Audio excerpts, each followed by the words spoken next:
चलो देखते हैं हम लोग आज एक ही रेखा पर दो लंब रेखाएं परस्पर समांतर हैं। ध्यान दो कि ये हमारी एक रेखा है, इस रेखा पर हमें दो लंब रेखाएं खींचनी है। कल हमने क्या बताया था कि रेखा है और इसके ऊपर इस तरीके से रेखा आती है और वो 90 अंश की कोण बनाती है, तो इसे क्या कहते हैं? लंब रेखा कहते हैं। ठीक, तो इसी तरीके से यहाँ पर हमें दो लंब रेखाएं बनानी है। और कैसे बनानी है? पटरी प्रवाह की सहायता से।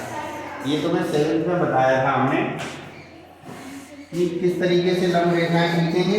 यहाँ पर कोई भी त्रिज्या लेकर ऐसे चाप लगा देंगे दो जगह पर, सही। उसके बाद यहाँ से यहाँ तक की दूरी भरेंगे, आधे से अधिक दूरी भरकर इधर चाप लगाएंगे और उसी से एक चाप लगाएंगे और यहाँ पर जो बिंदु था इसे हम जोड़ देंगे और बिल्कुल यही इसमें करेंगे। आधे से अधिक दूरी भरकर चाप लगाएंगे दोनों बिंदुओं पे और इसे मिला देंगे। ये दो रेखाएं जो खींची हैं वो दोनों कैसी हैं? लंबवत है। अब कल के जो प्रश्न थे उसमें ये चीजें आपने पढ़ी थी।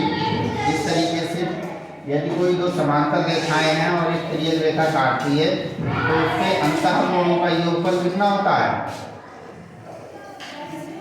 क्या बताया था? इन दोनों कोणों का योगफल 180 अंश। दोनों कोणों का योगफल 180 अंश होता है। यानी कि ये दो रेखाएं समांतर तब होंगी जब इन दोनों कोणों का योगफल 180 हो जाए। यहाँ देखिए ये दो रेखाएं हमारे पास हैं और ये तिर्यक रेखा है। तो अगर हम इस चित्र को ऐसे करेंगे कर दें, ये दो समांतर रेखाएं ऐसे कर दें और ये तिर्यक रेखा को ऐसे कर दें तो ये चित्र लगभग ऐसे बन गया। अब इस चित्र में इन दोनों का योगफल अगर 180 अंश हो जाए तो ये दोनों रेखाएं क्या होंगी? समांतर होंगी। तो इसमें 180 ये है ही है। क्यों है? क्योंकि ये लंबवत है और ये दोनों क्या है? 90 अंश का है और ये भी हमारा 90 अंश का है। जब ये दोनों 90 के हैं तो जब जोड़ोगे तो कितना हो जाएगा? 180 अंश। और 180 अंश हो जाएगा तो अंतः कोणों का योग अगर 180 अंश है तो दोनों रेखाएं समांतर हो जाती हैं। तो इस तरीके से ये जो हमने दो रेखाएं लंबवत खींची हैं ये क्या होंगी? हमेशा समांतर रेखाएं होंगी। तो ये हमें याद रखना है कि किसी भी रेखा पर अगर दो लंबवत रेखाएं हैं वो हमेशा कैसी होती हैं? समांतर होती हैं। ठीक है, अब हम अभ्यास के सवाल करते हैं। देखो हमारे सामने ये चित्र है। इस चित्र में रेखा L ये है। इस रेखा L पर रेखा M और रेखा N कैसी हैं? लंबवत हैं। 90 अंश का ये कोण बना रही है। अब हमसे एक रेखा उसने T खींच दी और ये पूछ रहा है कि कोण 1 और कोण 2 में क्या संबंध आया? 1 और 2 में क्या संबंध होगा? तो अभी हमने क्या पढ़ा कि यदि हमारी किसी भी रेखा पर दो रेखाएं लंबवत हैं तो वो दोनों लंबवत रेखाएं क्या होती हैं? समांतर होती हैं। इसका मतलब n और n हमारी क्या हो जाएंगी? समांतर। तो हम यहाँ लिखेंगे m और n हमारी क्या है? समांतर है। जब m और n समांतर हैं तो ये T तिर्यक रेखा होगी। यहाँ लिखेंगे T तिर्यक रेखा है। ये क्या है? एक तिर्यक रेखा है। अब जब T तिर्यक रेखा है तो यहाँ पर जो हमने कल कोण पढ़े थे ये सारे कोण बन जाएंगे। तो कोण 1 और कोण 2 क्या हो रहा है? Z वाला कोण बन रहा है। यानी कि कोण 1 और कोण 2 में क्या संबंध होगा? कोण 1 जो है वो कोण 2 के बराबर होगा और ये कैसा कोण होगा? एकांतर कोण। यहाँ पर उसने चित्र में ये नहीं कहा था सवाल में कि m और n समांतर है। यहाँ ये चीज हमें खुद ढूंढनी पड़ी। कैसे हमने ढूंढा? हमने ये देखा कि इस रेखा पर ये दोनों रेखाएं लंबवत हैं और ये दोनों जो लंबवत है और बीच का कोण क्या हो रहा है? 180 बन रहा है। इनके योगफल 180 आ रहा है। यानी कि जब इनका योगफल 80 आ रहा है तो ये दोनों रेखाएं समांतर होंगी। अब जब समांतर हो गई तो इस वाली ये रेखा तिर्यक हो गई और ये तिर्यक रेखा हुई तो ये दोनों कोण कैसे हो गए? एकांतर कोण हो गए। और कल पढ़ाया है कि एकांतर कोण बराबर होते हैं। ठीक है, नोट कर लो इसे। देखें अभ्यास का सवाल नंबर 1। ये कह रहा है कि चतुर्भुज ABCD आपको दिया है और इस चतुर्भुज का तृतीय कोण 90 अंश का है।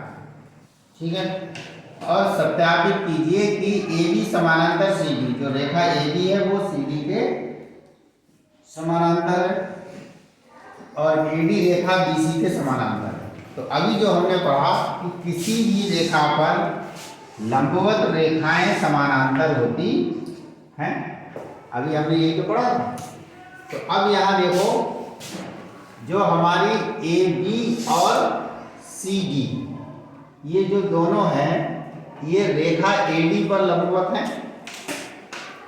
रेखा ये AD है, AD पर AB लंबवत है कि नहीं है, जो कि 90 अंश का कोण बना रही है। तो हम लिखेंगे AD पर लंबवत है AB और AD पर ही कौन लंबवत है, BC। AD पर ये रेखा AD है, AD पर ये दोनों रेखाएं आ रही हैं, कितने कितने का कोण बना रही हैं, 90 अंश का। इसका मतलब है कि इस रेखा AD पर AB लंबवत है और CD लंबवत है। और अभी हमने पढ़ा कि यदि एक ही रेखा पर दो रेखाएं जो लंबवत होती हैं, वो दोनों लंबवत रेखाएं क्या होती हैं, आपस में समांतर होती हैं। तो यहाँ लिख देंगे अतः देखो AD पर AB लंबवत है और AD पर DC लंबवत है, तो समांतर कौन सी होंगी, AB और DC। यानी रेखा AB और क्या होगी, समांतर सत्यापित हो। इसी तरीके से दूसरी वाली जो बात हमें सत्यापित करनी है, AD BC। तो AD देखो, AD रेखा ये है और BC रेखा ये है। AD और BC किस पे लंबवत है, DC पर। तो हम लिखेंगे DC लंबवत है AD के और DC लंबवत है BC के। यानी ये दोनों रेखाएं एक ही रेखा पर लंबवत हो रही हैं।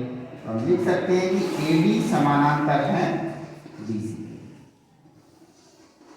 जो अभी हमने चीज पढ़ी उससे हमने ये निष्कर्ष निकाल के इसे सिद्ध कर दिया। ये हमारा सत्यापन हो गया इस तरह। अब देखो सवाल नंबर 2।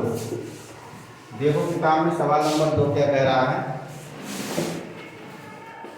सवाल नंबर 2 ये कह रहा है कि पार्श्व चित्र में दो रेखाएं L और M, जिसे एक तिर्यक रेखा T बिंदुओं P और Q पर काटती है। एक रेखा ये है, एक रेखा ये है। इन दोनों रेखाओं का नाम है LM। एक तिर्यक रेखा T इन दोनों रेखाओं को बिंदुओं P और Q पर काटती है। यदि कोण 2 बराबर कोण 3, क्या दिया हुआ है, कोण 2 और कोण 3 बराबर दिया हुआ है। कोण 2 बराबर कोण 3 बराबर 90 अंश और साथ में ये दोनों 90-90 अंश के हैं। तो सत्यापित कीजिए कि रेखाएं L और M परस्पर समांतर है। तो हमें सिद्ध क्या करना है, सत्यापित क्या करना है, सत्यापित करना है। सवाल से हम पढ़ के निकाल लेते हैं कि हमें क्या सत्यापित करना है। L समांतर M और ये पूछ रहा है कोण 1 प्लस कोण 3 का मान कितना है। और अगर ये समांतर हो जाते हैं तो प्लस कोण 1 और 3 का मान कितना है। इसमें कोण 1 कौन सा दिया हुआ है, कोण 1 नीचे वाला है, ये कोण 1 दिया। ठीक है, अब देखो समझिए आप, कोण 2 और कोण 3 बराबर है 90 अंश के। तो कोण 2 हमारा कितने का हो गया, ये 90 अंश का हो गया और 3 भी हमारा 90 अंश का। अब जब कोण 90 अंश का हो जाता है, इसका मतलब वहां पर जो रेखाएं हैं वो दोनों लंबवत हो जाती हैं। यानी कि हम कह सकते हैं जो L रेखा है वो T पर लंबवत है, हैं? उत्तर लिख लो हल। जो L रेखा है वो लंबवत है किस पर, T पर। और इसी प्रकार यहाँ पर ये 90 अंश हो गया। तो M रेखा किस पर लंबवत है, T रेखा पर। M रेखा लंबवत है T रेखा पर। अब ये दोनों रेखाएं T पर लंबवत हो गई, इसका मतलब क्या हो गया, ये दोनों समांतर हो गई। L और M क्या हो गई, समांतर। ये बात सत्यापित हो गई। अब L और M समांतर हैं तो 1 और 3 इसके अंतः कोण हो गए कल वाली चित्र से, जो ऐसे ही तो चित्र था कल। तो जब ये दोनों रेखाएं समांतर हो गई तो 1 और 3 क्या हो गए, अंतः कोण हो गए। तो जब ये अंतः कोण हो गए तो 1 और 3 का योगफल कितना होना चाहिए, 180 होना चाहिए, क्योंकि ये अंतः कोणों का योगफल 180 अंश होता है। चीजें हैं उन्हीं से चीजें निकल के आ जाती हैं, यही हमारा इसका उत्तर हो जाएगा।